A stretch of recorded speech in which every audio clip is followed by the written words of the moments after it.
आज इन्होंने बाबा साहब भीमराव अंबेडकर का अपमान किया है। इन्होंने शहीद आजम भगत सिंह का अपमान किया है। बाबा साहब अंबेडकर वो व्यक्ति हैं जिन्होंने हमारे देश को संविधान दिया, जिन्होंने दलितों को बराबरी का अधिकार दिया। शहीद आजम भगत सिंह वो व्यक्ति हैं जिन्होंने 23 साल की उम्र पर फांसी पे चढ़कर इस देश की आज़ादी के लिए अपनी जान कुर्बान कर दी। लेकिन भारतीय जनता पार्टी, और आप दोनों फोटोज एक साथ देख सकते हैं, भारतीय जनता पार्टी ने दलितों का अपमान करते हुए, बाबा साहब भीमराव अंबेडकर का अपमान करते हुए, सिख समुदाय का अपमान करते हुए, शहीद आजम भगत सिंह का अपमान करते हुए बाबा साहब की और शहीद आजम भगत सिंह की फ़ोटो सीएम कार्यालय से हटा दी है। इस बार दिल्ली की विधानसभा शुरू हो चुकी है। दिल्ली की 8वीं विधानसभा को लेकर सभी पक्ष और विपक्षियों ने आज शपथ ली और इसके बाद बवाल शुरू हो गया। लेकिन हैरानी इस बात की है कि बवाल मुद्दों पर नहीं है, सवाल तस्वीरों पर है।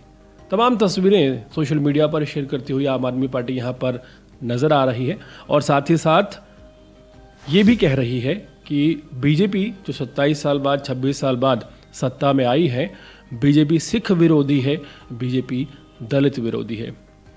आम आदमी पार्टी की पूर्व मुख्यमंत्री रही आतिशी ने कहा कि बाबा साहब भीमराव अंबेडकर की तस्वीर हटाना और शहीद आजम भगत सिंह की तस्वीर हटाना यह दर्शाता है कि बीजेपी सिख विरोधी है, दलित विरोधी है। दरअसल तमाम तस्वीरें शेयर करते हुए यह आरोप आम आदमी पार्टी ने बीजेपी पर लगाया कि भगत सिंह की और अंबेडकर की तस्वीर हटा दी गई है और उनकी तस्वीरों की जगह अब प्रधानमंत्री नरेंद्र मोदी की तस्वीर लगा दी गई है। इन तस्वीरों पर सोशल मीडिया शेयर करते हुए तकरीबन आम आदमी पार्टी के कई बड़े नेता नजर आए और उन्होंने इस मुद्दे को गर्मजोशी से उठाया। लेकिन हद तो तब हो गई जब दिल्ली की 8वीं विधानसभा सत्र के पहले ही दिन दिल्ली की विधानसभा में किसी मुद्दे पर चर्चा नहीं हुई, विपक्ष की तरफ से चर्चा हुई तस्वीरों पर। बहुत हैरत की बात है कि मुद्दों पर कोई सवाल नहीं है लेकिन तस्वीरों पर बवाल जारी है। दिल्ली में जो राजनीति चल रही है वो मज़ेदार तो हो चुकी है, लेकिन जो पार्टी भ्रष्टाचार मुक्त करने की और मुद्दों की बात किया करती थी वो पार्टी आज सिर्फ तस्वीरों तक सीमित रह गई है। तस्वीरों की बात चली तो बीजेपी ने भी अपना पक्ष दे दिया। मुख्यमंत्री रेखा गुप्ता ने कहा कि जो तस्वीरों की बात की जा रही है उन तस्वीरों में अगर आप निरीक्षण करें मुख्यमंत्री हाउस का, जिसे सीएम रूम या मुख्यमंत्री कार्यालय भी कहा जाता है, वहाँ मीडिया को दिखाया गया कि तस्वीरें भगत सिंह और बाबा साहेब अम्बेडकर की अभी भी मौजूद हैं।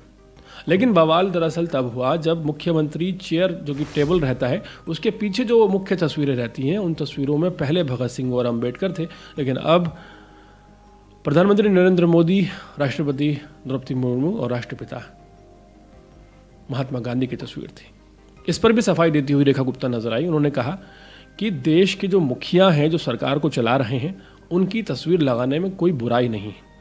उन्होंने कहा कि प्रधानमंत्री नरेंद्र मोदी पूरे देश के प्रधानमंत्री हैं, इसीलिए उनकी तस्वीर सीएम की कुर्सी के पीछे लगाई गई है और साथ ही साथ सर्वोच्च नागरिक यानी कि पहला नागरिक देश का यानी कि राष्ट्रपति द्रौपदी मुर्मू की तस्वीर भी लगाई गई है, वो भी आदरणीय है। साथ ही साथ राष्ट्रपिता महात्मा गांधी को लेकर उन्होंने जवाब दिया कि उनकी तस्वीर भी लगाई गई है। तो इस पर बीजेपी ने हालांकि सफाई दे दी है, लेकिन यहाँ पर पहले ही दिन किसी मुद्दे की बात ना करके आम आदमी पार्टी ने बीजेपी पर धावा बोला है और ये कहा है कि बीजेपी की सोच दर्शा रही है कि बीजेपी में आने वाली जो सरकार है वो जो काम करेगी वो दलित विरोधी होकर करेगी, सिख विरोधी होकर करेगी। और बस यही कहना है कि दिल्ली में मुद्दों पर कोई सवाल नहीं है, किसी मुद्दे पर कोई सवाल नहीं है, किसी भी मुद्दे की चर्चा नहीं है, बस बवाल है तो तस्वीरों पर। इन तस्वीरों के बवाल पर आपकी क्या राय है, कमेंट सेक्शन में ज़रूर बताइएगा।